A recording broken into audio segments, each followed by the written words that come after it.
രാം നാരായൺ രാം. ധർമ്മം എന്നിലും കർമ്മം എന്നിലും ഒരേ നാണയത്തിന്റെ രണ്ടു വശങ്ങളായാണ് വിശേഷിപ്പിക്കപ്പെടുന്നത്. പലരും പറയുന്നത് നമ്മുടെ കർമ്മം തന്നെ നമ്മുടെ ധർമ്മം എന്നതാണ്. എന്നാൽ ചിലപ്പോൾ ആളുകൾ പറയാറുണ്ട് ധർമ്മത്തിന്റെ സംരക്ഷണം തന്നെ ഏറ്റവും വലിയ കർമ്മം എന്നാണ്. നമ്മുടെ മഹാഗുരു ബാലക് ബ്രഹ്മചാരിജി ഈ വിഷയം സംബന്ധിച്ച് എന്തു പറയുന്നു? അവരുടെ ദൃഷ്ടികോണമനുസരിച്ച് ഇന്ന് നമ്മൾ ധർമ്മവും കർമ്മവും എന്താണെന്ന് മനസ്സിലാക്കാൻ ശ്രമിക്കാം. പ്രാചീനകാലത്ത് ഓരോ വ്യക്തിയുടെയും പറയുന്നത് കർമ്മം തന്നെ നമ്മുടെ ധർമ്മം എന്നതാണ്. നിങ്ങൾ എത്രയും മതഗ്രന്ഥങ്ങൾ തുറന്നു വായിച്ചാൽ അതിൽ നിങ്ങൾക്ക് ഇത് തന്നെയാണ് ഉല്ലേഖം കാണപ്പെടുക. നമ്മുടെ മഹാഗുരു ബാലക് ബ്രഹ്മചാരിജി പറയുന്നത് കർമ്മം ഒരു മനുഷ്യൻ ചെയ്യുകയില്ല, എന്നാൽ കർമ്മം നമ്മുടെ സൃഷ്ടി ചെയ്യുന്നു, നമ്മെ ഇവിടെ അയച്ചുവച്ചത്, നമ്മെ ജനിപ്പിച്ചത് എന്നാണ്. അത് എന്താണെന്ന് പറയുമ്പോൾ അത് ആകാശവും പ്രകൃതിയുമാണ്. നമ്മൾ ഇവരിൽ നിന്ന് ഉത്ഭവിച്ചവരാണ്. മനുഷ്യന്റെ അടുത്ത് ഇന്ന് ഉണ്ടായിരിക്കുന്ന എല്ലാ കാര്യങ്ങളും ആകാശത്തെയും പ്രകൃതിയുടെയും കൊടുകൂടലാണ്. ആകാശം, ഭൂമി, ജലം, വായു, ഊർജം എന്നിവയാണ് ഈ പഞ്ചഭൂതങ്ങളിൽ നിന്നുള്ളവ. ഇവ ഇല്ലായിരുന്നെങ്കിൽ നമ്മൾ ശ്വസമെടുക്കാനോ ജീവിച്ചിരിക്കാനോ കഴിയുമായിരുന്നില്ല. അതിനാൽ കർമ്മമെല്ലാം ഇതിൽ നിന്നാണ് നടക്കുന്നത്. മനുഷ്യൻ സങ്കല്പം മാത്രമാണ് ചെയ്യുന്നത്, സിദ്ധാന്തങ്ങളിലൂടെ മുന്നോട്ടു പോവുക. ധ്യാനം ഒരു തരത്തിലുള്ള ശബ്ദ ഊർജമാണ്. ഇത് നമ്മുടെ ശരീരത്തിൽ വാസം ചെയ്യുന്ന 50,000 കോടി ആത്മാക്കളെ ഊർജം നൽകുന്നു. ഇതിലൂടെ നമ്മുടെ ശരീരത്തിന് ശക്തി ലഭിക്കുന്നു, ജീവിതം ലഭിക്കുന്നു, ചിന്തിക്കാൻ, മനസ്സിലാക്കാൻ ശേഷി വികസിക്കുന്നു. ഇപ്പോൾ നിരവധി പേർ ഈ ശബ്ദ ഊർജം എവിടെ നിന്നാണ് വരുന്നത് എന്ന് അറിയാൻ ആഗ്രഹിക്കുന്നുണ്ടായിരിക്കും. അതിന്റെ ഉത്തരം, ഈ ശബ്ദ ഊർജം പ്രകൃതിയിൽ നിന്നാണ് വരുന്നത്. അതിനാൽ പ്രകൃതിയാണ് ഈ സൃഷ്ടിയും ആകാശവും ബ്രഹ്മാണ്ടവും എന്നിവ തന്നെയാണ്. ഇവയാണ് നമ്മൾക്ക് ജീവിതം നൽകുന്നത്, നമ്മളെ കർമ്മങ്ങൾ ചെയ്യിപ്പിക്കുന്നത്. രാം നാരായൺ രാം എന്ന പേരിൽ നിങ്ങൾ ജോല ചെയ്യുമ്പോൾ നിങ്ങൾ മുഴുവൻ ബ്രഹ്മാണ്ടത്തെ ഓർക്കുകയും ചെയ്യും. ഈ ബീജമന്ത്രത്തിൽ മുഴുവൻ ബ്രഹ്മാണ്ടവും ഉൾക്കൊള്ളുന്നു. ഇന്നത്തെ സമുദായം വളരെ മുന്നോട്ടു പോവുകയും അത്ഭുതകരമായ ധാരണയും ഉള്ളവയായി മാറുകയും ചെയ്തിരിക്കുന്നു.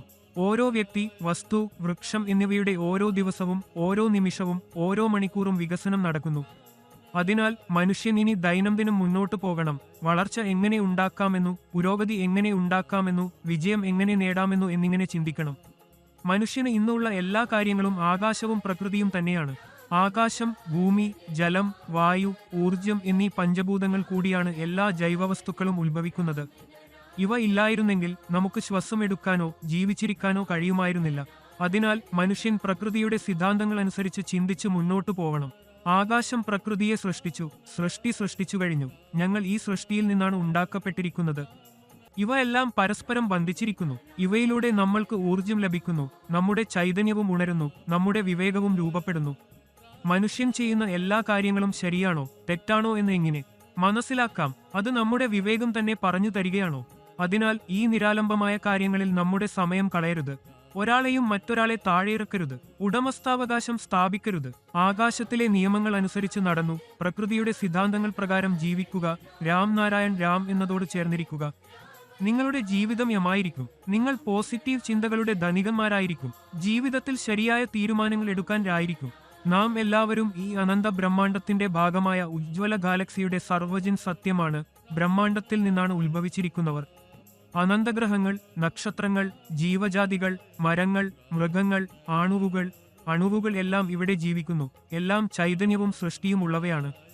ബ്രഹ്മാണ്ടം ഒരു ദ്രവ്യത്തെ പുറത്താക്കാറില്ല. ബ്രഹ്മാണ്ടം സ്വയം രാം നാരായൺ രാമാണ്. ഇതിൽ നിന്നാണ് അനേകം ഗ്രഹങ്ങളും നക്ഷത്രങ്ങളും ഉത്ഭവിക്കുന്നത്. എവിടെയും ജീവിക്കാൻ കഴിയുന്ന ജീവികൾ രാം നാരായൺ രാം എന്നതിന്റെ ഭാഗമാണ്. ബ്രഹ്മാണ്ടം രാം നാരായൺ രാം എന്നതിന്റെ പരിപൂർണത, ഏകതയും സമ്പൂർണതയും എന്ന് തന്നെ മറ്റൊരു പേര്. പ്രകൃതി തന്നെ ഏറ്റവും വലിയ ധർമ്മമാണ്. ഓരോ വ്യക്തിക്കും ഇതിനെ മനസ്സിലാക്കേണ്ടത് ആവശ്യമുണ്ട്. ഒരാൾ രാം നാരായൺ രാമിൽ ചേർന്നാൽ അവന്റെ ജീവിതം സ്ഥിരമായിരിക്കും.